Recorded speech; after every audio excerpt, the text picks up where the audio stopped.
Shalom. This is going to be a short video, and the title of this video is Message to the ICGJC Part 2.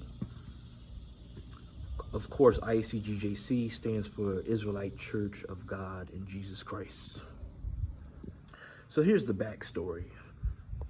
Evidently, I'm a former member of that church. And earlier this week, I saw how they have a new YouTube page as well as a new Instagram page titled Defenders of Faith, in which they use that platform to debate people to try to, what they call, defend the doctrine. So then I saw on their Instagram account them showing clips of former members being interviewed by Vocab Malone, and the current members commented on the video, making mockery and slander against some of those former members for speaking out, you know, like they always do, calling them traitors and sellouts and niggas and all this other stuff. And it wasn't even just that bothered me, because that's to be expected. They always, members of the ICGJC, they always want to call former members who speak out against the atrocities of the church, they always want to call them names. So that's nothing new. But it was the blatant lie that was told, or lies plural, that was told against the former members. One of the members that was being interviewed by Vocab Malone was a very prominent member of the ICGJC. He was there for quite some time. I don't have to say his name. You know who he is, a heavy-set Puerto Rican man. He used to rap, was originally part of Visiting Kings. It was a rap group inside of the church. And he was also, for the longest time, Tazadakia, who they called the Comforter's main reader. Okay, so you had people commenting saying, "Oh, I never really liked him. He was too loud. All he did was yell. He didn't read well. He didn't occupy his position well." Okay, they said he wasn't a good leader. He wasn't a good reader. They were just mocking just the way that he operated. And my thing here is, I commented. I said, well, why didn't you say that to his face? Why didn't you say that to his face? If you feel like somebody isn't reading as good as they should, while they're in that position, while they're still reading, let them know. Isn't it you all who always say correction is the road to perfection? So instead of talking about it after the fact that he's relieved of his duties, he's no longer there, if you think he should be a better reader, give him feedback while he's still in there reading. And if you felt like his rap game wasn't strong, then why didn't you critique him when he was still part of the church, rapping within the church? It doesn't make sense. And if that's the case, look back at all the summer jams that he performed at, as well as any other family picnics. I bet y'all were bobbing your heads, clapping your hands, cheering to the music.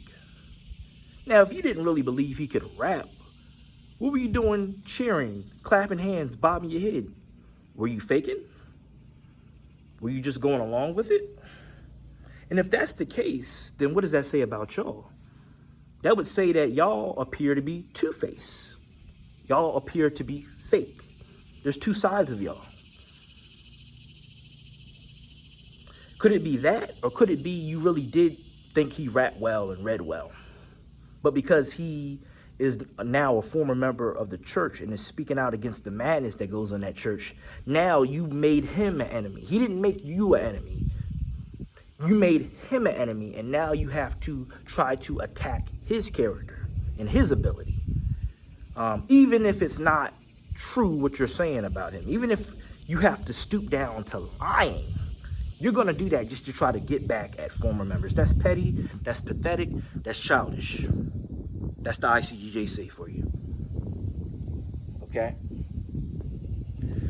So then I also commented, you know, just last week, the situation that a lot of the internet was talking about with Polite pleading guilty to child molestation. Okay? He's madness for committing that, for doing that, for violating trust that someone who was subject unto him, they had that trust and he violated it. So shame on him for that. And the only reason he pled guilty is because he knew he was guilty. He knew that in his mind, if he went to trial, ain't no way in hell he would have won. So he pled guilty. It doesn't make sense to plead guilty unless you know you did it. And the chances of you winning the trial are slim to none. Then, of course, you're going to most likely plead guilty to avoid serving as much jail time as you would if you went all the way through trial just to lose. So yeah, shame on Brother Polite. But so the ICGJC made a little clip about that, mocking Polite for pleading guilty. But I also had to bring it to their attention that, hey, even though he pled guilty, let's not forget there were some prominent members of the ICGJC that pled guilty as well of a crime. Wasn't that crime, of course, but another crime: tax evasion, defrauding the U.S. government, misusing the church's funds, money that the members were sending to the church. They were taking it, misusing it. And the ones who did that was Tazadakia, who was the leader, who's now passed away, as also known as Jermaine Grant. And then you have his right-hand man, Tazapawan, also known as Lincoln Warrington. They both pled guilty to doing that. Now, my question here is, why did they plead guilty? If they didn't commit that crime, why did they plead guilty to that crime? Because they know they were guilty. They know they did it. I'm going to tell you this much. If you're innocent, maintain your innocence to the very end. Even if it means maintaining your innocence unto death. The scripture says, strive for the truth unto death. Okay? So you don't let them put a false label on you and lie on you when you know you didn't commit a crime. You maintain your innocence to the very end. And if, unfortunately, you go to trial, and in this wicked court system, they find you guilty, because there's been a lot of people who were actually innocent that they found guilty, then have your faith in God and realize that it's going to work out for the best. But at least you maintained your innocence and your integrity, okay? And have faith that the truth will come out in due time. But you don't ever plead guilty for something that you didn't do. You know what that's called? That's called making a pact with the devil. I don't do deals. I don't make deals with the devil. Neither should anyone else. Okay, so I just wanted to remind them that as you try to throw stones at one brother for pleading guilty, look within your organization to other brothers who also pled guilty. Keep that same energy. Don't give them a pass. Hold their feet to the same fire. Because y'all act like y'all forgot that happened. But that's okay, because there's always going to be people like me. In case you forgot or act like you forgot, I'm going to remind you. I'm going to bring it back to your remembrance. And another thing I want to touch on with the ICGJC, their mannerisms are wicked. They were given order by leadership that if they see any former members in the church, if they see them in their everyday life, whether it be at the store, at the library, wherever it may be, they're supposed to just walk away, not say anything, put their head down, ignore them. Even if that brother or sister who's a former member says hi to a current member, the current member is under orders not to speak back. And I say that's wicked. But of course, them of the ICGJC, they'll try to make an excuse for that. They said no. They'll say, no, it's okay not to speak to them because the Comforter told us not to speak to them. Well, it's not okay with God.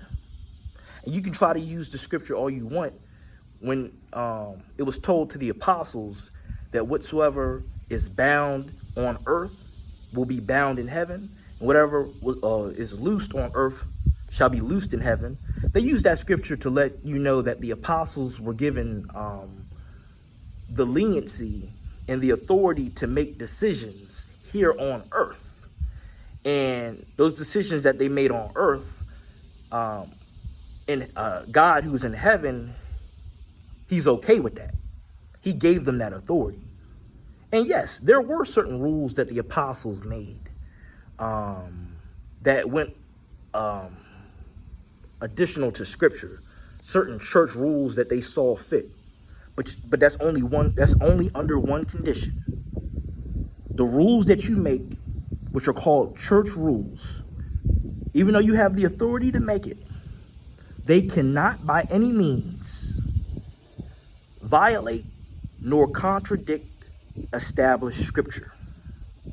If you go to the Apocrypha in the book of Ecclesiasticus chapter 41, as well as Ecclesiasticus chapter 42. Ecclesiasticus chapter 41 tells you a list of things that if you find yourself doing those things, is considered shameful.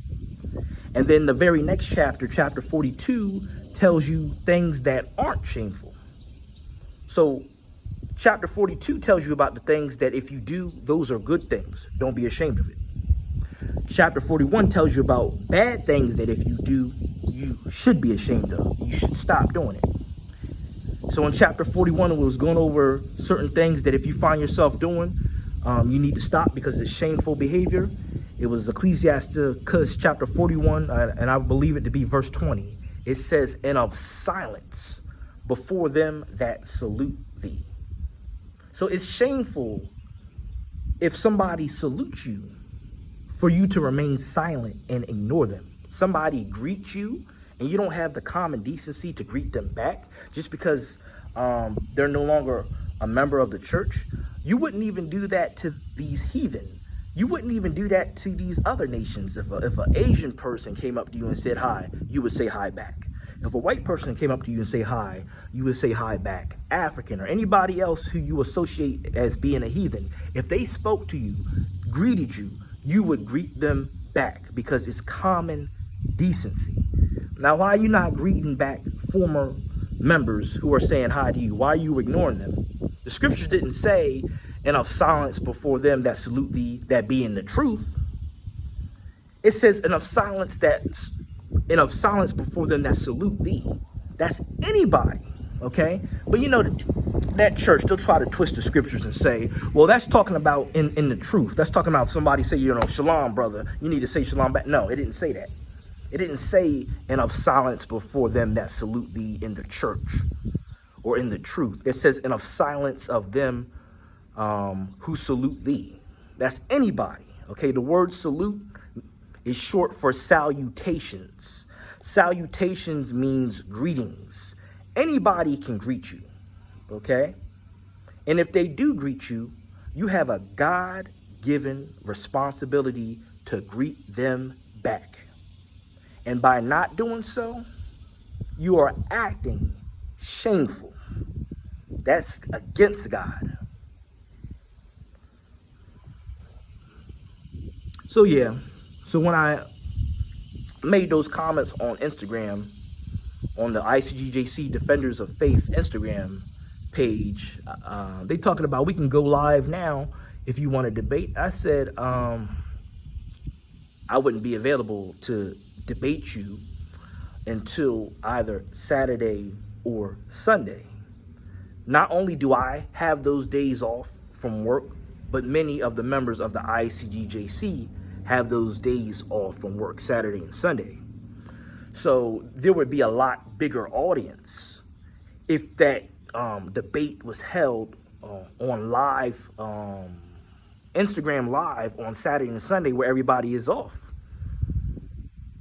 When we was having this discussion, this was around Monday afternoon. You got people who are still at work or, about to go into work if they're working the evening shift. It's not ideal. what would be more ideal, where most of us would be available, is if we pick a time, either Saturday and Sunday, most likely Sunday, and we could have had a debate. But no, they want to do it right then and there. So then they sent me a link, and at first I didn't respond to it. But I know how they like to try to spin the narrative. If I didn't respond to it, then they would try to say, "Oh, he's a coward. He doing all this talking, but he don't stand by his word, and he's afraid." So no, I went on there briefly. I was probably on there for about 2 minutes, and I showed my face on that live chat. I said, "Look, I already told you my availability. I said, you pick a time, either this upcoming Saturday or Sunday. That's when I'm available. Right now, I'm getting ready to leave house and go to work. I don't have the time to debate you. If I even try to do it, I would have to cut it short." Okay, the scripture says, "Let all things be done decently and in order." Okay, that's what it says. So by us properly planning, it gives you time to think about topics. It gives me time to think about topics and then properly construct them so that we could have a profitable debate and well orchestrated. Remember, let all things be done decently and in order. I'm a strong advocate for that, especially since the scripture says so in 1 Corinthians chapter 14, verse 40. But nevertheless, I got on there, and you had all these current members of the ICGJC that hopped on live and want to name call and mock and have all these memes and photos mocking. I think in the world that's called GIFs, spelled GIF, when they got these photos to try to mock you or make light of a situation. And I'm like, why y'all acting childish? How come y'all can't deal righteously with a situation? And that's what happens when people who are childish, they don't know how to properly debate. They got to stoop down to these damn memes and mockery because they can't have an eloquent, articulate debate with you, okay? They act like the rest of the world, okay? And for a lot of them, if it wasn't for that shield of David around their neck and that apocrypha in their hands, I wouldn't be able to distinguish a lot of them from the rest of the world because they act like the rest of the world. They have the same mannerisms as the rest of the world. It just doesn't make sense. So then there was a private direct message that the defenders, ICG defenders of the faith, ICGJC defenders of the faith, they wrote me and, try to call it, the B word and dropped the F word. But the scripture says you're not supposed to have any perverse or profane communication coming out of your lips. And with y'all supposedly being men of God, doing the work of God, and are in the ranking structure of the nation of Israel, as you call yourself, you're supposed to operate on a higher level, on a higher standard. What are you doing using profane communication, profane words, especially when the one that you're using that against didn't even do that to you? See, but when you have a small vocabulary and you don't have truth on your side and you're childish and you're carnal, you stoop down to that level because you're not articulate and eloquent and confident enough to deal with the subject matter at hand in a righteous, firm, respectable manner. And I still have screenshots of all the profane language that they use. I did not use any. I used the word damn and hell. And I'm justified to use those words because both of those words can be found numerous times in the Holy Scriptures. But where in the Scriptures are you going to see the F word and all this other stuff? And then they want to call me dickhead and all this other. Come on. Y'all grown men older than me talking like that. Supposed to be men of God. That's even worse, talking like that. But if there's ever a time where they want to come to their senses and debate me, we'll properly organize that in advance. I'll be right back on there, and I'm going to give them hell. I'm going to give them hell. I'm going to give them the truth. With that, I say shalom. Take care.